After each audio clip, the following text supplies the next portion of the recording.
हेमंत सोरेन जी का पत्र लेकर के आई हूं जो उन्होंने जेल से भेजा है। सबसे पहले मैं आपसे दरख्वास्त करना चाहूंगी कि उन्होंने जो भी लिखा है आज मैं आपके सामने पढ़ने वाली हूं, क्योंकि ये सारा संदेश आप सभी के लिए, झारखंड वासियों के लिए, पूरे देशवासियों के लिए है। तो कृपया करके इसको जरूर ध्यान से सुनिएगा।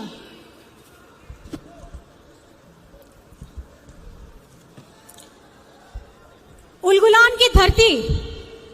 झारखंड में आयोजित उलगुलान न्याय महारैली में पूरे झारखंड के विभिन्न गांव, पंचायत, टोले से आए हुए बड़े बुजुर्ग, माताएं, बच्चे, बहनें और मेरे साथियों, साथ ही मेरे पूरे देश से आए हुए इंडिया महागठबंधन के नेतागणों को धरती आबा बिरसा मुंडा, सिद्धू कानू सहित अमीर शहीदों की इस पावन धरती पर मैं बिरसा कारा से ही आप सभी को हार्दिक अभिनंदन और जोहार करता हूं।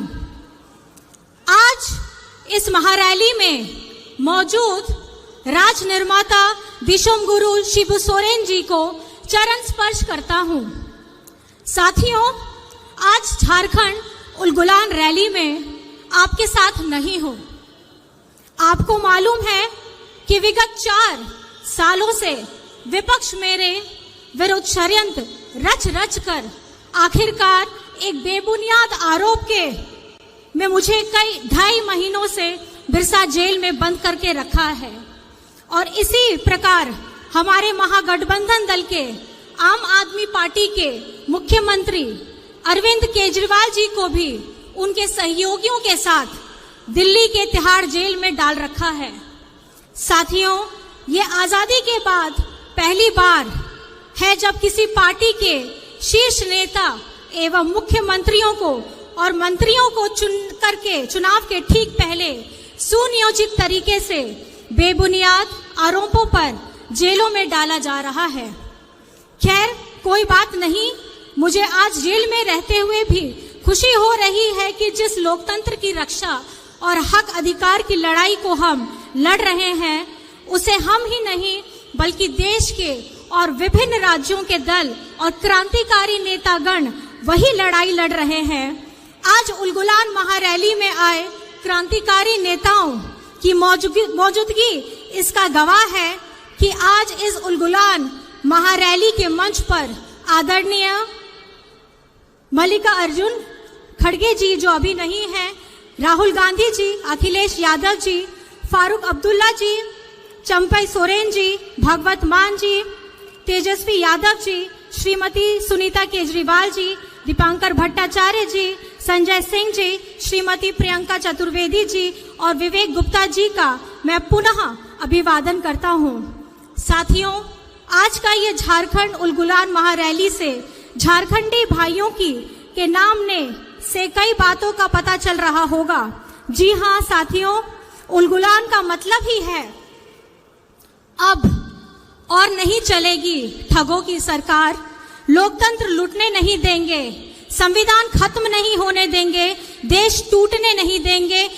मेरे साथ आप लोग जोर से बोलिए, इनकलाब जिंदाबाद, इनकलाब जिंदाबाद। साथियों, 2024 का लोकसभा चुनाव चल रहा है। एक तरफ हम सब इंडिया महागठबंधन के लोग हैं और दूसरी तरफ पूंजीपतियों की जमात और षड्यंत्रकारी केंद्र सरकार एनडीए के लोग।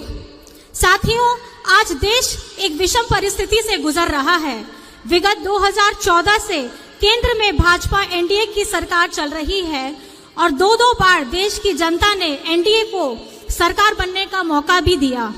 देश की सरकार का जनाधार को देश के लोगों ने दे दिया, पर पूरे देश की राज्यों की सरकार का जनाधार एनडीए को नहीं दिया। परंतु 2014 में एनडीए सरकार बनते ही पूरे देश के राज्यों में अपना कब्जा चाहते हैं। आपने सुना ही होगा विभिन्न सूचना तंत्र के माध्यम से कि गैर भाजपा सरकार राज्यों को किस तरीके से परेशान और उनके साथ सौतेला व्यवहार किया जा रहा है। कहीं सरकार गिराई जा रही है तो कहीं एमपी एमएलए खरीद फरोख्त की जा रही है। जो गैर भाजपा सरकार उनके साथ नहीं आते हैं, तो इसका उदाहरण है कि आज हम जेलों से आप तक बंदी पत्रों के माध्यम से संदेश भेजना पड़ रहा है। साथियों, यह देश हमें भीख में नहीं मिली है। इस देश को पाने के लिए अनगिनत शहादत हुई है। कई इतिहास की किताब हमारे स्वतंत्रता सेनानियों के नाम से पटे पड़े हैं। साथियों, विगत कई साल के षड्यंत्र का फल एनडीए को 2014 में पूर्ण बहुमत से सरकार बनाने को मिली। देश के लोगों को बड़ी चतुराई से सपने दिखाए, आंखों में धूल झोंका गया, हर जाति धर्म के लोग को मूर्ख बनाया गया। बड़ी चतुराई से 2014 से आज तक देश के युवा, महिला, बुजुर्ग, किसान, आदिवासी, दलितों को ठगा गया। ऐसे जैसे एक स्टेज में दिखाने वाला जादूगर किस तरह पूरे देश को अलग अलग माध्यम से, अलग अलग सूचना तंत्रों के माध्यम से देशवासियों को निरंतर ठगने का प्रयास चल रहा है। इस चुनाव में बड़े पैमाने पर केंद्र एजेंसियों का दुरुपयोग किया जा रहा है। उनके माध्यम से विपक्ष की आवाज को कुचलने का काम शुरू हो रहा है। आज केंद्र सरकार ऐसे ऐसे कानून का निर्माण कर रही है जिससे देशवासियों को तो नुकसान होना ही है, चाहे वो किसी भी वर्ग, जाति, धर्म का ही क्यों ना हो। साथ ही साथ इस देश के लोकतंत्र को भी खतरा होगा और संविधान को भी खतरा होगा। साथियों, झारखंड देश का सबसे गरीब राज्य है। यहाँ के लोग गरीब हैं, पर झारखंड गरीब नहीं है। हमारे प्राकृतिक संसाधनों से पूरा देश चलता है। इसके बदले में हमें क्या मिलता है? पलायन, विस्थापन, भुखमरी, बीमारी। हम अपना हक मांगते हैं तो हमें जेल में डाल दिया जाता है। साथियों, बहुत सारी बातें हैं कहने को वर्तमान केंद्र सरकार के करतूतों के बारे में। अगर बातें शुरू की जाए तो रात और दिन कम पड़ जाएगा। आज आपके सामने देश के कई अनुभवी नेतागण मौजूद हैं, क्रांतिकारी युवा साथीगण हैं, जो आप सभी को कई सारी बातें बताएंगे कि किस तरीके से पूरे देश को केंद्र सरकार ने ठगा है और लूटा है। साथियों, हम जानते हैं झारखंड आदिवासी बहुल राज्य है। आप सभी को याद होगा, नहीं तो मैं याद दिलाता हूं कि राज्य अलग होने के बाद राज्य में विधानसभा सीटों की संख्या बढ़ाने के लिए राज्य में परिसीमन का प्रस्ताव बढ़ गया था, जिसे बड़ी संख्या में आदिवासियों आरक्षित सीटों की संख्या घटाने की बात कही जा रही थी। तो उस समय हमारे दिशम गुरु शिबू सोरेन जी के नेतृत्व में पूरे राज्य में सदन से लेकर के सड़क तक विरोध किया गया और इस विरोध के फलस्वरूप आज हमारे राज्य में परिसीमन लागू नहीं हो पाई। जब ये चर्चा चली उस समय भी केंद्र में भाजपा की ही सरकार थी। 2025-26 तक के लिए इसको टाल दिया गया। यह विषय वर्तमान लोकसभा चुनाव के बाद फिर से राज्य के सामने आने वाला है। जैसे कि मैंने पहले भी बताया है कि केंद्र सरकार जिस तरह से नए नए कानून बना रही है, उन कानूनों में सबसे अधिक प्रभावित आदिवासी क्षेत्र और आदिवासी समुदाय को होने जा रहा है। झारखंडी सदियों से जल जंगल जमीन के लिए लड़ाई लड़ता रहा है। जल जंगल जमीन के लिए हमारे अनेक पूर्वजों ने अपनी शहादत दी है और आज के परिप्रेक्ष्य में केंद्र सरकार की सोच आदिवासी, दलित, पिछड़ा, मजदूर, किसान विरोधी रहा है और इनके 10 साल की कार्यकाल में सबसे अधिक और बड़े ही निर्मम तरीके से आदिवासी समुदायों को और उनके अनुसूचित क्षेत्रों पर इनकी बुरी नजर है। उदाहरण के तौर पर आप देख सकते हैं, विगत कई महीनों से मणिपुर जल रहा है, वहां के आदिवासी बहु बेटियों की इज्जत लूटी जा रही है, पूरा देश देख रहा है, पर केंद्र सरकार चुप है। आज तक केंद्र सरकार ने कोई सूद नहीं ली है। ये है इनका आदिवासी प्रेम। लद्दाख को छठी अनुसूची में डालने का वादा कर वर्षों तक ठगा गया और अंत में छठी अनुसूची घोषित करने से मुकर गई। आज वहां के भयानक ठंड में भी लोग 0 की डिग्री में भी अपना विरोध प्रदर्शन कर रहे हैं। ये है इनका आदिवासी प्रेम। साथियों, देश में सभी शेड्यूल्ड एरिया पर इनकी गिद्ध नजर है।